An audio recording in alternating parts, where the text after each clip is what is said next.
How did the Vikings construct homes resilient to storms without the use of nails or cement? Their building techniques are truly astonishing. A storm in the North Atlantic is more than just strong gusts. It's a ferocious natural force, capable of ripping off roofs and fracturing rocks.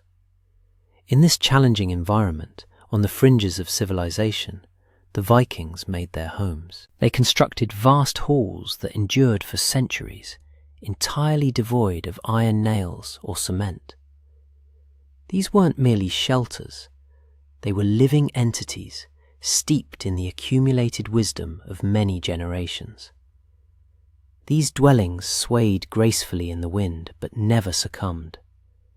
Their resilience stemmed not from rigid strength, but from a clever philosophy of flexibility, echoing their legendary ships. We often perceive them as warriors, yet they were perhaps the most skilled carpenters of their era. They understood wood with the intimacy of reading a book, knowing how to harness its properties without compromise. This artistry was born of dire necessity. Continue watching this video, and you'll discover how a singular, ingeniously crafted wood joint, executed with jeweler-like precision, enabled these homes to withstand the most furious tempests the world has ever witnessed. What if I told you that everything you believed about Viking houses was mistaken? Discard the image of a low-slung, squalid shack where people and livestock coexisted in darkness. The reality was far more impressive and intricate. These weren't crude huts, they were wooden palaces. The longhouse, or langhus, functioned as the nucleus of the Viking world.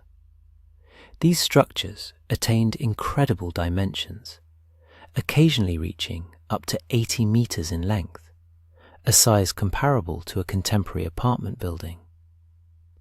Such a hall could accommodate an entire clan, dozens of individuals, including warriors, servants, and artisans. It functioned not just as a dwelling, but also as a stronghold, a storage facility, a workshop, and a venue for feasts. The design was engineered to bear the considerable weight of heavy winter snows and resist hurricane-force winds. This demanded an engineering acumen we rarely associate with that period. The central part of the house featured a spacious open hall. A long hearth burned there, its smoke escaping through openings in the roof. This was the hub of activity, where decisions were made and sagas recounted. It was the pulsing heart of the community, resonating with the rhythm of fire and craft. Contrary to popular belief, a section of the house was indeed set aside for livestock during the winter. However, this wasn't a sign of primitivism, but a brilliant solution. The animals, housed under the same roof but in a separate compartment, generated substantial heat. This warmth helped to heat the living quarters of the house, conserving precious fuel. What image springs to mind when you hear Viking house?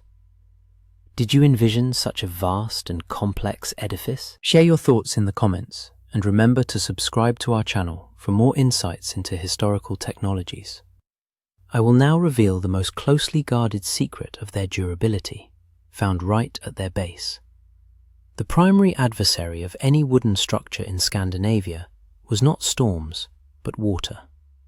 Damp ground, incessant rain, and melting snow invariably caused wood to rot from its foundation. The Vikings understood that a house built directly on the earth was destined to decay. Their solution was straightforward and enduring. They utilized stone, but not as a cemented foundation. Instead, they employed dry masonry, the craft of stacking stones meticulously without any binding mortar. Master builders meticulously selected flat boulders to establish a stable and level base. These stones formed low walls encircling the entire perimeter of the future dwelling. The main purpose of this stone foundation was to elevate the crucial first wooden beam above the damp ground. This beam, known as the sillstock or ledger, formed the very soul of the house. It bore the entire load from the walls. Thanks to the stone cushion, it remained perpetually dry. Air could circulate freely beneath it, carrying away moisture and preventing rot. It served as the initial line of defense against the cold, with the stone foundation preventing icy winds from penetrating under the floorboards. It also acted as a barrier against rodents and minor pests, safeguarding stored provisions. The precision with which these stones were interlocked is astonishing. No gaps existed for water or wind to infiltrate, demanding immense patience and an intuitive grasp of geometry. Each stone found its perfect individual placement. How long do you think it took a team of builders to manually prepare such a stone foundation for an 80-meter house? However, a robust foundation is meaningless if the walls cannot stand firm. In the subsequent section, we will explore how their shipbuilding expertise translated into an unimaginable terrestrial construction. What I am about to disclose will revolutionize our understanding of ancient architecture. When we envision wooden walls, we typically picture either a log cabin constructed from horizontal logs or modern plank walls. The Vikings pursued a distinct approach, inspired by the sea. Their houses were built on the same principles as their drakkar ships. The secret lay in their stavverk, or post and beam construction technique. This is one of the most distinctive and unconventional methods in architectural history, devised to contend with the elements. Instead of stacking logs, they positioned vertical posts or staves at crucial corners and along the walls. Craftsmen carved deep vertical grooves into these substantial posts, a task demanding precision, a steady hand, and a sharp eye. Subsequently, horizontal boards were inserted into these grooves, much like rails, stacked one atop the other. These boards, or tyler, formed the wall. They were not nailed or glued. They rested loosely within the post grooves. This constituted the brilliance of the design. Wood is a dynamic material. It breathes, expanding with moisture and contracting with heat. In a rigid structure, this leads to gaps or cracks. But in a Viking house, the boards could move freely. When fierce winds assailed the house, the wall did not resist until it shattered. Instead, it breathed. The boards shifted slightly, flexing and absorbing the impact's energy. The wall exhibited flexibility, much like a ship's hull on the waves. This pliability made the structure incredibly stable. The wall could endure immense wind pressure that would simply demolish a modern framed wall. It did not break because it was designed for movement. Like this video if you were unaware that Viking house walls were as flexible as their ships. It was a technology born from overcoming storms. Are you ready to discover the truth about what truly supported the roof? We've just discussed the ingeniously designed exterior walls, but here's a surprising fact. In most longhouses, these walls didn't support the roof's weight at all. They merely served as a screen against the wind. The entire colossal weight of the roof, burdened with tons of turf and snow, was borne by an entirely distinct internal structure. It was a framework of giants. 2 rows of massive posts anchored into the ground, extending the full length of the hall. These posts were hewn from the trunks of ancient trees and formed the house's primary structural components. These internal supports were linked at the top by robust crossbeams. Upon these beams rested the longest and thickest beam in the entire house, the ridge beam. It was on this beam, like a spine, that the entire rafter system found its support. This grid-like construction created a vast, uninterrupted interior space. The outer walls were merely cladding. The inner pillars comprised the load-bearing frame. This design enabled the construction of halls of extraordinary width and length. This solution was not only structural, but also social. The absence of internal load-bearing walls created a single hall where the entire clan, the entire family, resided in one contiguous space. This reinforced their sense of community and unity. The pillars often transcended mere functionality. They were frequently adorned with intricate carvings depicting gods, heroes, and mythical creatures. They were more than supports. They were the guardians of the house, columns that upheld not only the roof, but also the sky of their owner's world. Because the outer walls bore no load, they could be constructed relatively lightly. Their primary function was to shield against the wind, not to support weight. This division of labour, an internal skeleton for load-bearing and an outer shell for protection, represented the zenith of engineering intellect. Thanks to this method, the house could be easily modified. It was possible to remove a section of the outer wall, create a new entrance, or add an extension without fear of collapse. The load-bearing frame remained intact. Can you imagine living in one vast hall without any private rooms?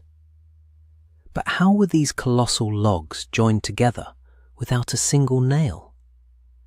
In the next segment, we will unveil the secret of the wooden nail. Imagine the challenge. You need to connect two massive logs that will support the roof's weight. You lack a single iron nail, as iron is too precious, reserved for swords and axes. Your only raw material is wood. The Viking solution was the tree nail, a wooden peg. This was not just a simple stick hammered into a hole. It was a complex and ingenious technology that made joints grow stronger over time. These formed the basis of their homes and ships. The strongest and densest wood was selected for the dowels, most often oak, ash, or juniper. The material for the peg needed to be harder than the primary logs of the structure. First, the artisan drilled a through hole in the logs, to be joined using a special long-handled drill. The hole had to be impeccably smooth. The dowel itself was crafted with extraordinary precision, not merely round. Often it would be given an octagonal or square shape, ensuring that when hammered in, its sharp edges would cut into the wood, creating maximum adhesion. The crucial secret lay in its preparation. The peg was dried thoroughly, kept by a fire or in the sun until all moisture had evaporated. It would become as hard as bone and slightly shrink in size. Then, this over-dried peg was forcefully hammered into the pre-drilled hole, passing through both logs and securing them tightly. At both ends, the peg was wedged with small wooden splinters for additional reinforcement. And then the marvel began. The surrounding wood and air were more humid. The peg, now embedded within the structure, slowly began to absorb this moisture and swelled. As it expanded inside the hole, it did so with incredible force, filling every minuscule crack, every pore. The joint became completely monolithic, far stronger than if it had been fastened with an iron nail. An iron nail rusts over time, corroding both the metal and the surrounding wood, thereby weakening the joint. A wooden dowel, conversely, became integral with the structure.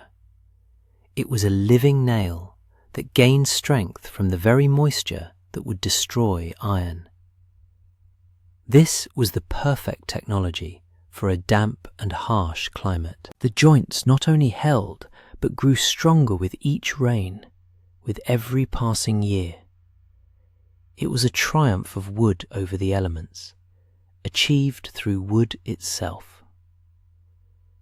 What if I told you that every Viking carpenter spoke a secret language that we are still trying to decipher? This language was not composed of words, but of shapes, the language of carpentry joints, which enabled them to erect colossal structures without a single metal bracket. The foundation of this language was the tenon and mortise joint. This classic technique was perfected by the Vikings. A protrusion, or tenon, was carved into the end of one log, and a perfectly sized cavity, or mortise, was hollowed out in another. This seemingly simple connection was remarkably effective, preventing the logs from shifting in any direction. The entire load from the structure's weight was transferred not through nails, but through the wood itself, making the joint incredibly robust. They utilized dozens of variations of this joint. There was a through tenon that penetrated the groove and was secured with a wedge, and a hidden tenon, invisible from the outside. Each joint served a distinct purpose. Another vital term in their vocabulary was notch. When two logs, for example, needed to intersect at a corner, a notch, precisely half their thickness, was made in each. When the logs were stacked, they interlocked, forming a smooth, solid plane. Look how tight that fits. Not a single gap. Stronger than any shield wall. This hall will stand for centuries. This method, known as a saddle joint or claw joint, formed the basis of corner connections. It prevented the walls from splaying under the roof's pressure, demanding precise calculation and masterful axe skills. They never relied on just one type of joint. In a complex connection, such as attaching a rafter to a supporting beam, they would combine a saddle joint, a tongue and groove joint, and then secure it all with a wooden dowel. It was a multi-level safety system. The axe, in a Viking craftsman's hands, was more than just a cutting tool. It was a sculpting implement. They could carve these intricate shapes with millimeter precision. Every notch, every groove was made with a profound understanding of how the wood would perform under stress. This language of joints was the culmination of thousands of years of experience, passed down from master to apprentice. Knowing which tenon to use for a beam and which notch for a corner was invaluable. They didn't just create joints, they crafted locks out of wood.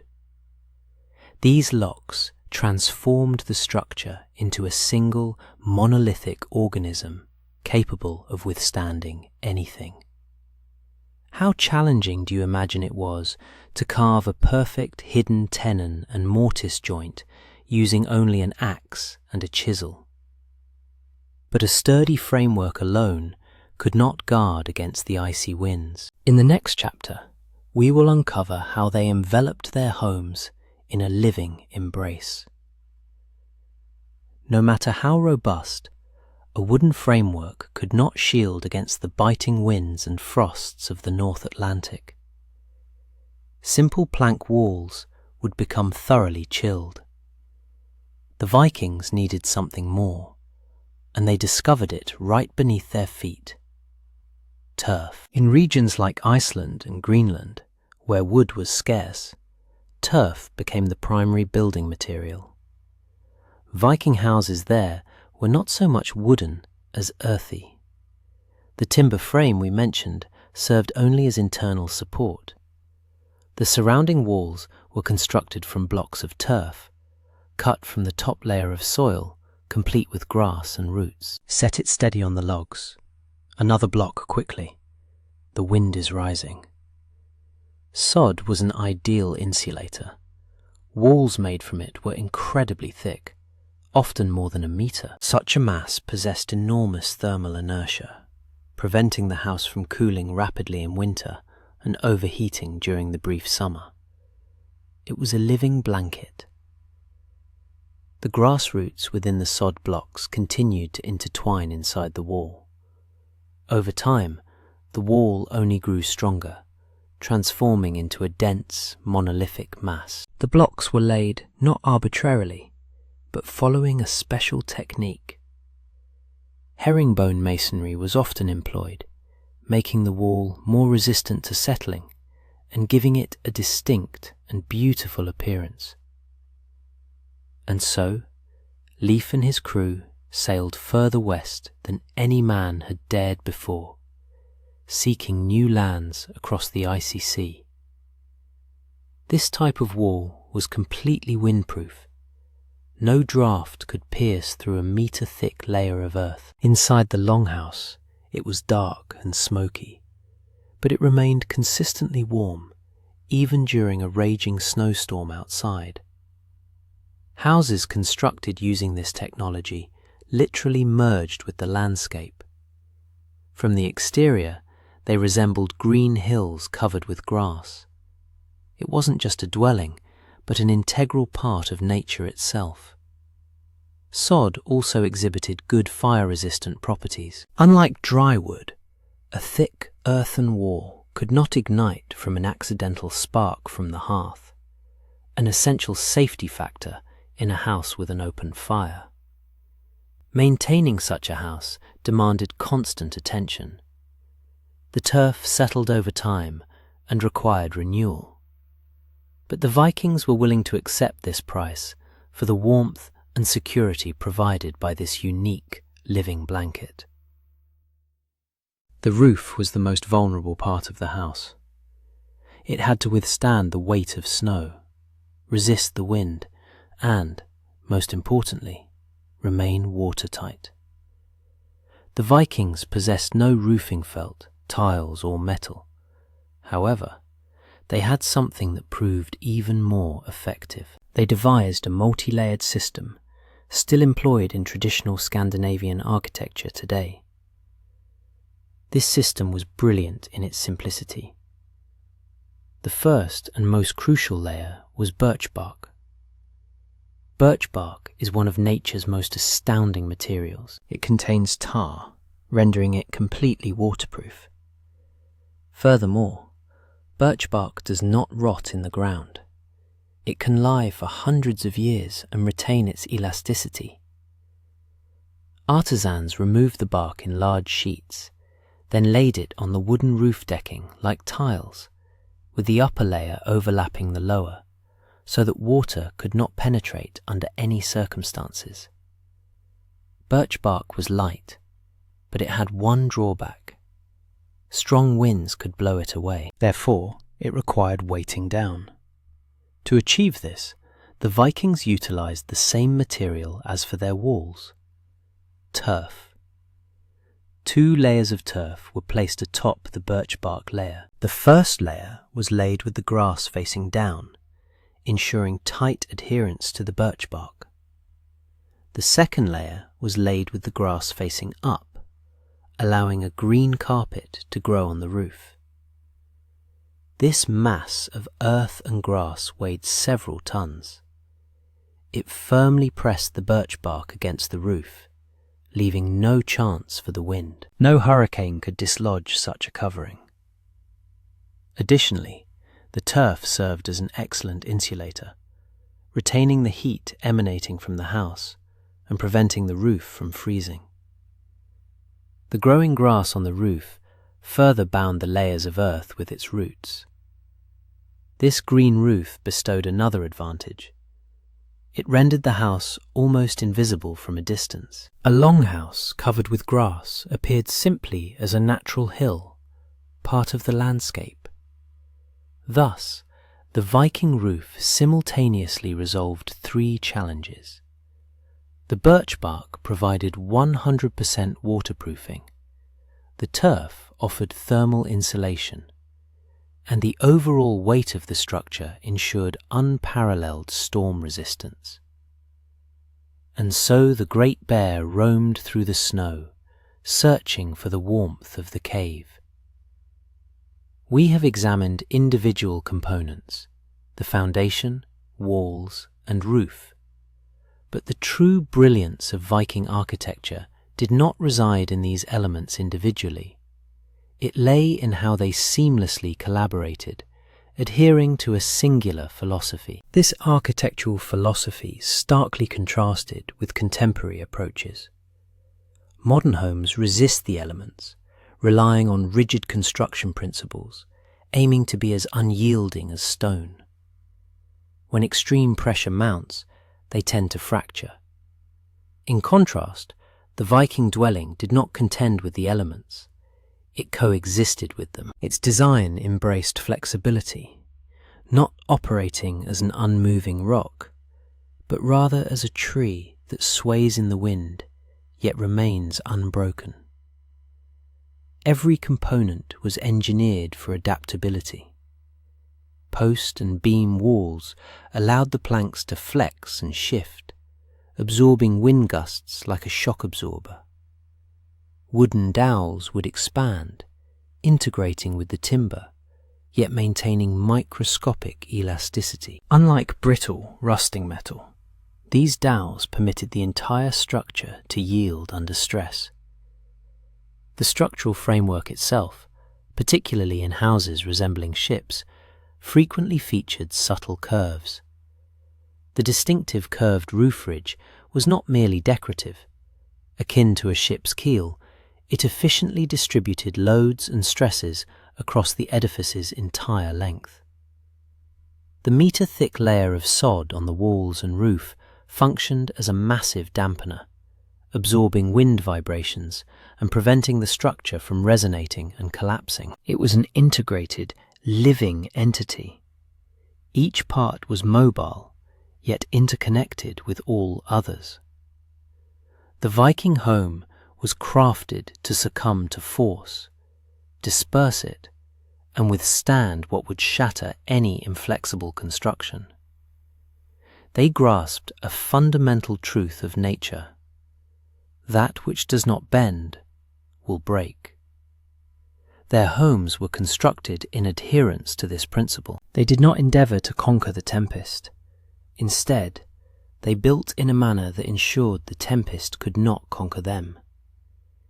Even as blizzards raged outside, the longhouse stood firm, offering safety by the fire. This methodology necessitated a profound, intuitive comprehension of materials. Viking builders did not merely process wood. They engaged in a dialogue with it, understanding its future behaviour and movement decades after being felled. This was their key secret. Not brute strength, but the sagacity to forge a vibrant, dynamic, and pliable structure from inert timber. Upon entering the longhouse, one stepped into a different realm, a world of subdued illumination, warmth, and smoke. At its core lay the langeld, a lengthy hearth spanning the entire central hall. Whilst wind raged outside, safety and warmth were found by the fire. This fire served as the home's pulsating heart, offering light in a windowless world and warmth to combat the perpetual cold. Meals for the entire clan were prepared upon it, and people congregated around it on extended winter evenings to share sagas, such as tales of the world serpent emerging from the deep, its scales darker than the longest winter night. However, an open flame presented a drawback: smoke. There was no proper chimney in the roof, at best a simple aperture in the ridge or gables, intended for smoke egress. More often than not, smoke permeated the entire space beneath the roof, rendering the air dense and pungent.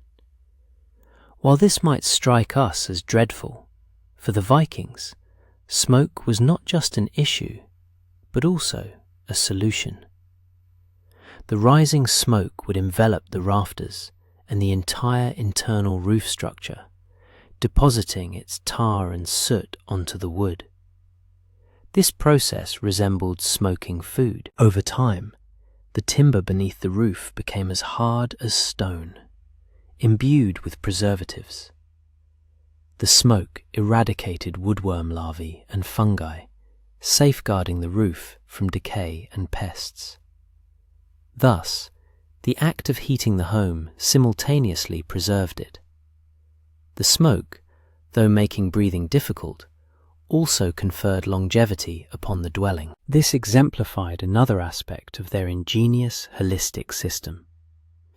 Life within such a dwelling was communal, with almost no private space. Along the walls, wooden benches served as seating during the day and sleeping areas at night.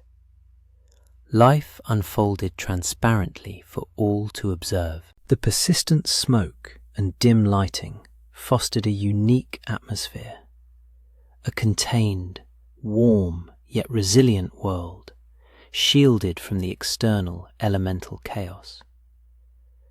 As a warming stew was consumed, it was remarked how it warmed the bones better than any fur, keeping the wolves at bay in the cold outside tonight.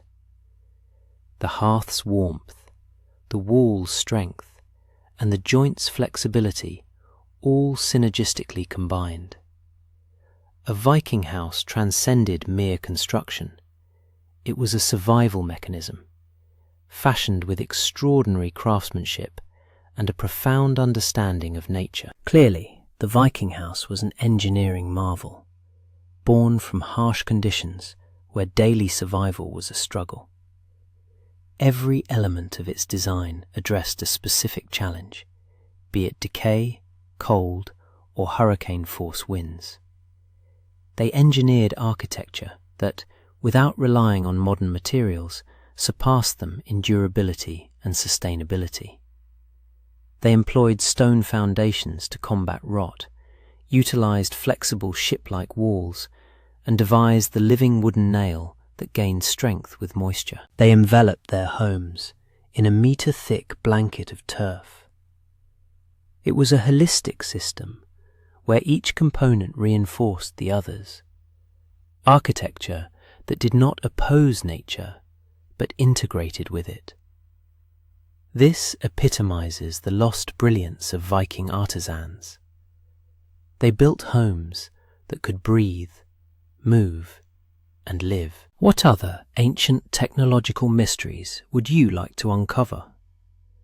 Perhaps you are interested in how the Celts constructed their strongholds, or how the Incas carved stone. Please suggest topics for future videos in the comments, and remember to subscribe to our channel.